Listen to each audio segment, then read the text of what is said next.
날씨가 많이 덥습니다. 그럼에도 불구하고 주의 성전에 찾아 나온 우리 모든 성도들에게 하나님의 은혜와 하나님의 사랑이 늘 충만할 수 있기를 간절히 바랍니다.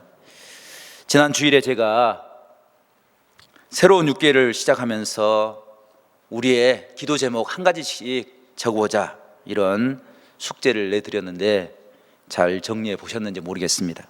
아직도 기도 제목을 정하지 않는 분이 계시다고 한다면 꼭 한 가지씩 정말로 이 문제만은 하나님의 은혜로 꼭 이루어졌으면 좋겠다라는 기도의 제목 한 가지를 기록해 보시고 그 기도의 제목을 붙잡고 우리 6개월 동안 함께 기도하고 또 그 은혜를 베푸시는 하나님을 만나고 하나님께 온전히 쓰임받는 그런 시간들을 보낼 수 있기를 바랍니다. 기도 제목이 응답받는 것, 그것도 큰 의미가 있지만 그 기도에 응답하시는 하나님, 그 하나님을 발견하고 깨닫는 것, 그것은 우리의 평생이 흔들리지 않는 하나님의 아름다운 축복이 될 수 있기에 우리가 함께 기도하자는 것입니다. 내가 하나님께 쓰임받는다, 얼마나 크고 놀라운 축복입니까? 내가 하나님께 쓰임받는다라는 생각을 가지고 살아가는 사람과 아무런 깨달음 없이 내 기분대로, 내 생각대로, 내 뜻대로 살아가는 사람의 삶의 모습은 하늘과 땅의 큰 차이가 납니다. 성경을 보면 다니엘이 바벨론 포로로 끌려갔습니다. 그의 나이가 고작 17세 전후 사춘기 소년에 불과했습니다. 그런데 그가 날마다 나는 하나님의 사람입니다, 나는 하나님께서 사용하시는 사람입니다 라는 그런 자긍심을 가지고 살아갈 때 바벨론 왕궁에서 누리는 모든 것들, 그것을 무조건 따르는 것이 아니라 하나님의 은혜로 분별하고 또 피할 것을 피할 수 있게 하시는 하나님의 은혜를 깨달았습니다. 성도 여러분, 바벨론 궁에서 산다는 것, 그것은 누구나 다 경험할 수 있는 일이 아닙니다. 그곳에서 기름진 것, 포도주를 마시고 산다는 것은 모든 사람들이 부러워할 만한 일입니다. 믿음의 시각이 없었다고 한다면 다니엘도 그것을 자랑하며 사는 그런 어리석음에 빠질 수 있었을 것입니다. 하지만 다니엘은 믿음의 눈을 가지고 하나님이 원하시는 일, 하나님이 기뻐하시는 일이 무엇일까 날마다 생각할 때 포도주와 기름진 것 먹는 것, 세상 사람들이 부러워할 일처럼 보이지만 그것이 부러워할 일이 아니라는 사실을 깨달았다는 것입니다. 믿음을 가지면 해야 할 일과 하지 말아야 할 일이 분명해집니다. 믿음을 가지면 가야 할 곳과 가지 말아야 할 곳, 그것이 분명하게 구분이 된다는 것입니다. 세상 사람들은 해야 할 일 하지 않고 넘어가도 아무런 양심 없이 가책이 없이 살아가는 경우가 있습니다. 하지 말아야 할 일 하면서도 아무런 부끄러움을 생각지 않습니다.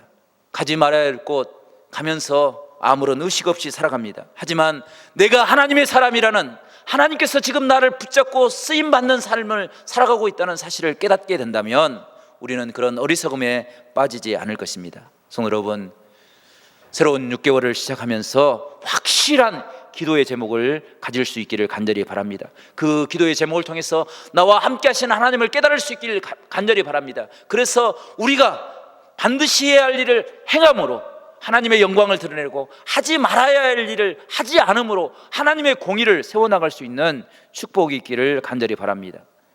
내 생각에 좋은 대로가 아니라 하나님이 원하시는 대로 하나님께 쓰임받는 믿음의 삶을 살아갈 때 우리의 삶에 하나님의 놀라운 영광이 임할 줄로 믿습니다.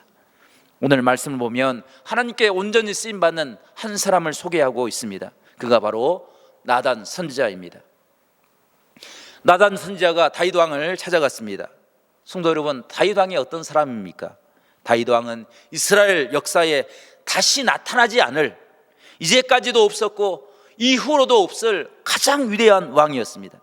아무리 선지라 할지라도 그런 위대한 왕 앞에 서게 되면 긴장도 하고 그 기운에 눌리는 그런 것도 있습니다. 하지만 나단 선지자는 이렇게 위대한 다윗 왕을 책망합니다. 당신이 바로 그 사람입니다. 당신이 바로 그 사람입니다 라고 다윗 왕을 향하여 책망을 합니다. 다윗을 이렇게 책망한 것은 우리가 읽지 않았지만 1절부터 6절까지의 내용이 있었기 때문입니다. 나단 선지자가 다윗 왕을 찾아와서 한 이야기를 꺼냅니다. 한 성읍에 두 사람이 있었습니다. 한 사람은 큰 부자였습니다. 또 한 사람은 너무나도 가난하고 비천한 사람이었습니다. 큰 부자에게는 양과 소와 심이 많은 짐승이 있었습니다. 하지만 가난한 사람은 아무것도 없이 오직 암양 새끼 한 마리 뿐이었습니다. 그 암양은 가족과 같아서 함께 먹고 그 품에서 함께 자는 그런 딸과 같은 존재였다라고 성경은 이야기합니다. 그런데 어느 날 그 부자의 집에 한 손님이 찾아왔습니다. 그 부자가 그 손님을 대접하기 위해서 짐승이 필요했습니다. 그래서 부자가 손님을 대접하기 위해서 짐승을 잡았습니다. 그런데 놀라운 것은 그 잡은 짐승이 자기 집에 있는 수많은 양과 소 중에 짐승 중에서 잡은 것이 아니라 암양 한 마리 키우면서 함께 먹고 함께 자고 딸과 같이 여겼던 그 가난한 사람의 양 한 마리를 잡아서 그 손님을 대접했다는 것입니다. 이 말을 들은 다윗이 분노했습니다. 내가 여호와의 사심을 두고 맹세한다. 반드시 그 사람은 죽을 것이다. 그리고 그 양을 뺏긴 사람에게 4배로 갚아주어라 라고 명령을 내렸습니다. 그렇게 흥분한 다윗 왕을 향해서 나단 선지자가 이렇게 이야기합니다. 그 부도덕하고 그 불의한 사람, 그 사람이 바로 당신입니다. 다윗 왕이 행했던 한 가지 사건이 있었기 때문에 나단은 다윗 왕을 이렇게 책망한 것입니다. 나단 선지자가 이렇게 다윗 왕을 책망한 것은 그를 많은 사람 앞에서 창피함을, 부끄러움을 주기 위해서가 아니었습니다. 그를 살리고 하나님의 공의를 세우고 나라가 바로 세워지고 하나님의 은혜를 다시 회복하기 위해서 나단 선지자는 당당하게 담대하게 하나님의 말씀을 선포하고 있는 것입니다. 성도 여러분, 우리에게도 우리가 살아가는 모든 순간마다 이런 하나님께 쓰임받음으로 이런 하나님의 역사를 이뤄나갈 수 있는 우리 모두가 될 수 있기를 간절히 축원합니다.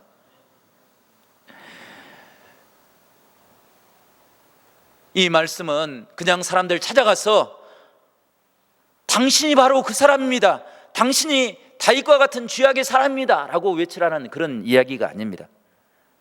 나단 선지자와 같이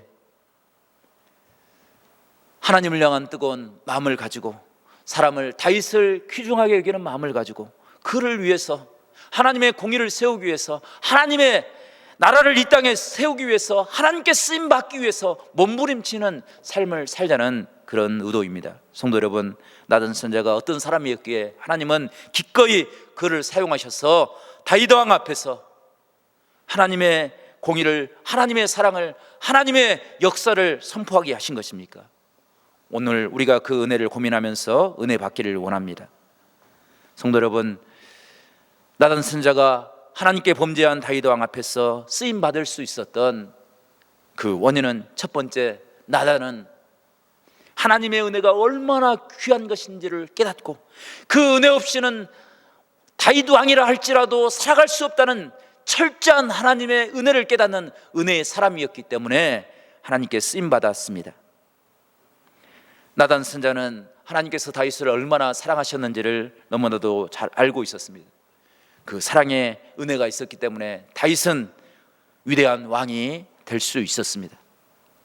오늘 우리가 읽지 않았지만 사무엘하 7장과 8장의 내용을 읽어보면 다윗 왕이 하나님께 큰 은혜를 입었습니다. 하나님이 다윗을 찾아와서 내가 너희 가정을 사울 왕의 가계 위에 든든히 세워주게 할 거다, 영원히 흔들리지 않는 그런 축복의 삶을 살 수 있게 하나님께서 은혜를 베풀어 주셨다는 것입니다. 지금 다윗 왕이 누리는 것, 그것은 다윗이 큰 권능을 가지고 있어서 다윗이 귀한 신분을 가지고 있어서가 아닙니다. 하나님이 그를 사랑하셔서 은혜를 베풀어 주셨기 때문에 그가 그런 은혜를 누릴 수 있었다는 것입니다. 그런데 다윗은 그 은혜를 잊어버리고 하나님의 은혜를 기억하지 아니하고 하나님을 가벼이 여기고 하나님 앞에서 어리석은 일을 범하고 있습니다. 하나님을 무시했다라고 성경은 이야기하고 있습니다. 다윗이 행한 일이 무엇입니까? 그는 자신의 욕정으로 인해서 남의 아내를 범하였습니다. 그 아내가 임신을 하였습니다. 그 임신을 감추기 위해서 전쟁터에 있는 그의 남편 우리아 장군을 불러들였습니다. 그래서 그 아내와 자기함으로 밧세바의 임신 사건을 해결하려고 하였습니다. 그런데 그것이 뜻대로 되지 않았습니다. 우리아는 정말로 충성된 사람이었던 것 같습니다. 다윗 왕이 불러서 휴가를 주어서 집으로 돌아가서 아내와 회포를 풀라 귀한 시간을 주었지만 우리아는 자기 집으로 돌아가지 않았습니다. 전쟁에 목숨을 걸고 싸우고 있는 전우를 생각하여서 차마 사랑하는 하나에게 가지 못했던 것입니다. 그 모습을 다윗은 달갑게 여기지 않았습니다. 나라를 위해서 싸우는 전우들을 위해서 자신을 희생하고 있는 우리아를 귀하게 여기지 않고 오히려 그를 죽일 계획을 세웁니다. 우리아를 계획적으로 적의 손에 맡깁니다. 그리고 그의 생명을 앗아갑니다. 뿐만 아니라 우리아의 아내였던 밧세바를 그의 아내로 맞아들였습니다. 이것을 보고 도저히 나단 선자는 다윗을 용납할 수 없었습니다. 아니, 다윗의 영혼을 불쌍히 여기고 있는 것입니다. 다윗이 하나님의 은혜를 입어서 왕으로 될 수 있었던 것은 하나님께서 그를 불쌍히 여기셨기 때문에, 하나님께서 그의 은혜를 베풀어 주셨기 때문에, 그의 집을 세워주셨기 때문인 것을 나단 선자는 너무나도 잘 알고 있었습니다. 그래서 나단 선자는 침묵할 수 없었습니다. 나단 선지자가 침묵할 수 없었던 두 가지 이유가 있습니다. 첫 번째는 하나님의 공의, 하나님의 말씀을 정직하게 선포해야 할 이유가 있었기 때문이고, 두 번째는 다윗을 은혜의 자리로 다시 돌이키게 하려고 하는 사명감이 있었기 때문입니다.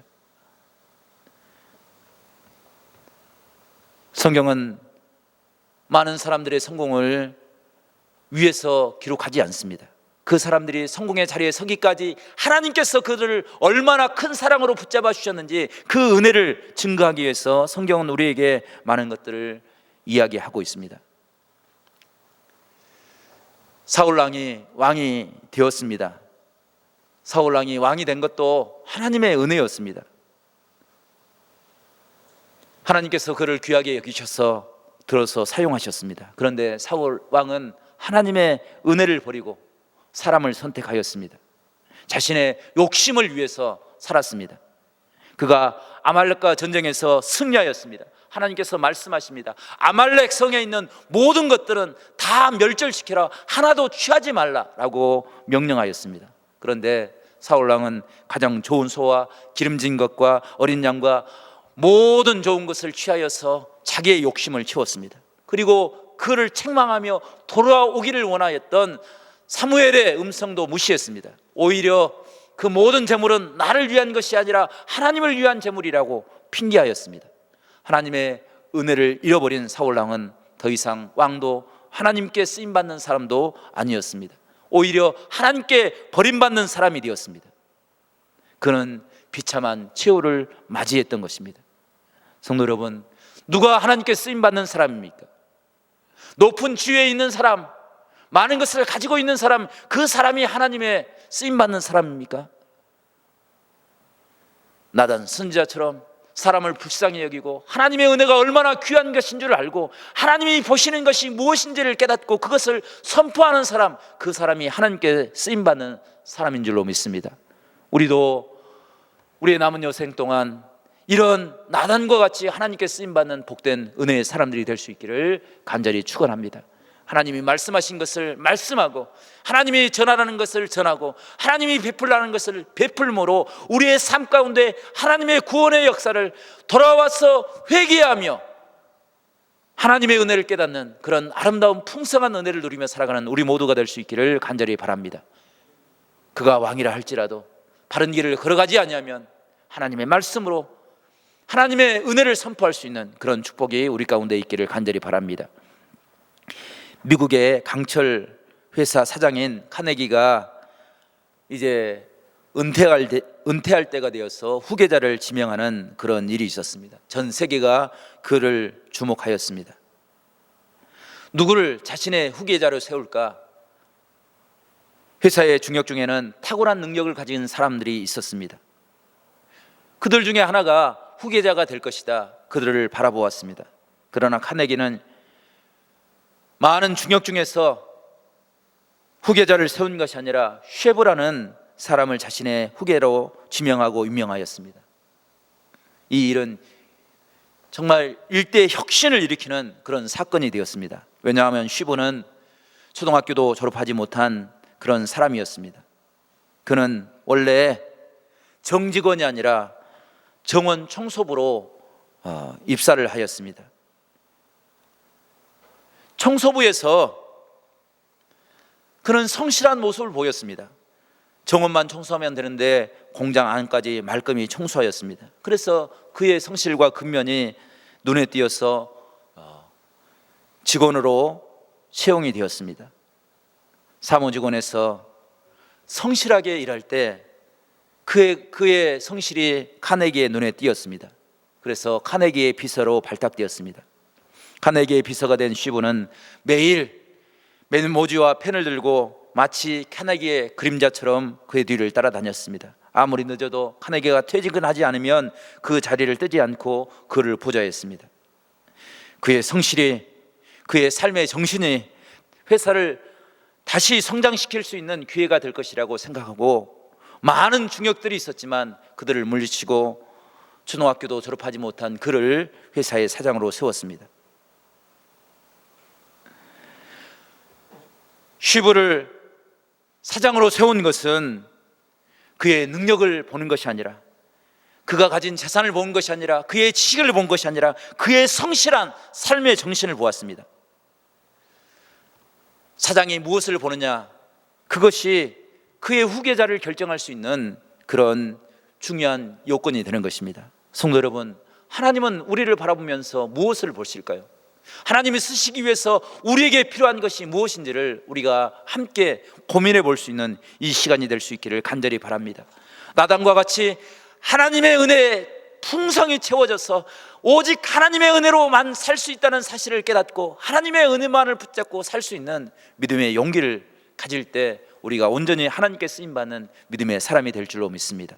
성도 여러분, 우리의 삶 가운데 하나님의 은혜를 깨닫고 하나님의 은혜 없이 살 수 없는 우리의 부족한 모습을 깨닫고 주의 성전에 나와 부르짖어 간구할 때 정말로 우리의 삶 가운데 하나님의 천국이 회복되고 하나님의 나라가 이루어지고 하나님의 놀라운 은혜가 임하는 귀한 삶, 그런 은혜의 삶을 우리 모두가 누리며 살 수 있기를 간절히 축원합니다.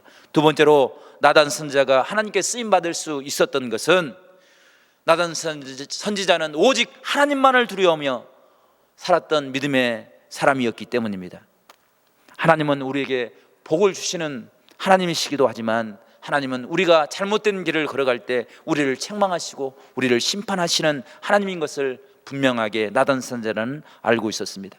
그래서 그가 비록 왕이라 할지라도, 그가 가장 높은 자리에 있는 사람이라 할지라도 그가 하나님을 두려워하지 않는 것은 참된 신앙의 모습이 아니고 행복한 모습이 아니라는 사실을 깨달았기에 나단 선지자는 다윗을 향해서 하나님의 복음을 증거한 것입니다. 나단 선지자는 하나님을 두려워하였기에 세상의 모든 두려움에서 자유함을 얻을 수 있었습니다. 성도 여러분, 다윗을 우리가 한번 잘 묵상해 보시기 바랍니다. 만약 다윗에게 믿음을 제거하고 다윗의 모습을 생각해 보십시오. 다윗은 정말 무서운 사람이었던 것을 우리가 발견할 수 있습니다. 하나님의 은혜가 아닌 자신의 계략으로 그가 살았다고 한다면 그는 정말 악랄한 사람이 되었을 것입니다. 그는 자신의 잘못을 인정하고 사과할 줄 모르는 사람이었습니다. 그것을 감추기 위해서 수단과 방법을 가리지 않는 그런 일을 감행했습니다. 자신을 위해서 충성하는 장군의 아내를 취하기 위해서 그 장군을 생명을 해하는 그런 어리석음을 범하였습니다. 성도 여러분, 충성하는 장군의 아내를 취하고 그를 죽게 한다면 누가 다윗 왕을 위해서 충성하겠습니까? 만약 이 사건이 제대로 되지 않았다고 한다면 다윗 왕도 사울과 같은 종말을 맞이했을 것입니다. 하지만 다윗 왕은 나단의 선포를 듣고 하나님이 얼마나 두려운 것을 깨닫고 다시 하나님의 신앙의 자리로 돌아올 수 있었습니다. 하나님을 두려워할 때 하나님의 은혜를 회복할 수 있었다는 것입니다. 하나님은 사랑의 하나님이시기도 하지만 하나님은 우리에게 두려움의 대상이 되신 하나님인 것을 우리가 깨달아야 될 줄로 믿습니다. 출애굽기 1장을 보게 되면 이스라엘 백성들이 애굽에서 큰 고난을 당하는 것을 기록하고 있습니다.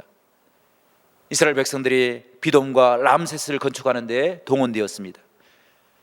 그 노동력이, 그 성을 세울 때 노동력이 필요했던 것은 사실이지만 이스라엘 백성들이 그곳에 동원되었던 것은 또 다른 이유가 있었습니다.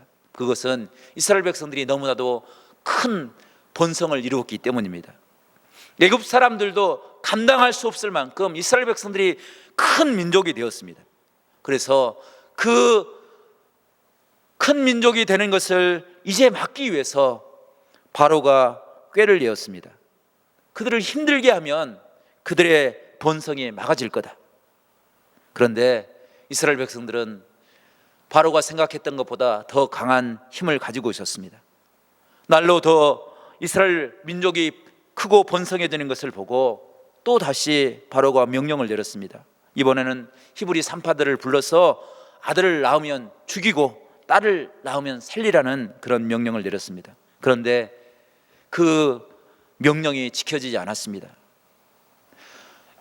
애굽에서 가장 무서운 법은 바로의 명령입니다. 그런데 산파들은 그것보다도 하나님의 명령을, 하나님을 더 두려워하는 신앙을 가지고 있었습니다. 그래서 출애굽기 1장 17절 말씀을 보게 되면 그러나 산파들이 하나님을 두려워하여서 애굽 왕의 명령을 어기고 남자 아이들을 살렸다라고 기록하고 있습니다. 산파들은 참으로 두려워해야 될 분이 누구인지를 너무나도 잘 알고 있었습니다. 그래서 하나님을 두려워하고 하나님의 은혜 안에 거할 때 바로의 위협조차도 이겨낼 수 있는 믿음의 힘을 가질 수 있었다는 것입니다. 성도 여러분, 세상에 많은 것들이 우리를 두렵게 합니다. 코로나 바이러스 많은 변종들이 확산되고 있습니다. 많은 사건들과 사고들이 우리를 위협합니다. 그러나 그 모든 것들, 그 위협 속에서 우리를 구원할 수 있는, 우리를 지킬 수 있는 분이 오직 하나님인 것을 믿습니다. 그 하나님의 은혜, 그 하나님을 향한 두려움의 신앙이 우리를 지키는 능력이 될 줄로 믿습니다. 성도 여러분, 우리가 그 은혜를 깨닫게 될 때 주님께 온전히 쓰임받는 믿음의 사람들이 될 줄로 믿습니다. 주의 말씀에 은혜를 붙잡고 하나님의 음성을 들으며 주의 성전에서 우리를 사랑하신 놀라우신 하나님을 깨달을 때 우리의 삶 가운데 하나님의 나라가 이루어질 줄로 믿습니다. 그런 아름다운 축복의 삶을 우리 모두가 누리며 살아갈 수 있기를 간절히 바랍니다. 나를 사랑하신 주님, 나에게 은총을 베푸셨던 그 은혜 하나님을 깨달음으로 우리의 삶을 통해서 하나님의 영광이 드러나고 하나님의 말씀이 세워지고 하나님의 공의와 사랑이 이 땅에 드러날 수 있는 그런 아름다운 신앙의 역사가 우리 가운데 회복이 될 수 있기를 간절히 축원합니다. 기도하겠습니다. 하나님, 우리가 주님께 쓰임받기를 원합니다. 하나님의 은혜를 깨닫게 하여 주시옵소서. 오직 하나님만을 두려워하며 살아갈 수 있도록 도와주시옵소서. 그래서 하나님의 복음을 이 땅에 드러내며 살아갈 수 있는 복된 믿음의 사람들이 될 수 있도록 성령께서 함께하여 주시옵소서. 주님께 모든 것 감사와 영광을 올려드리고 예수 그리스도의 이름으로 간절히 기도드리옵나이다. 아멘.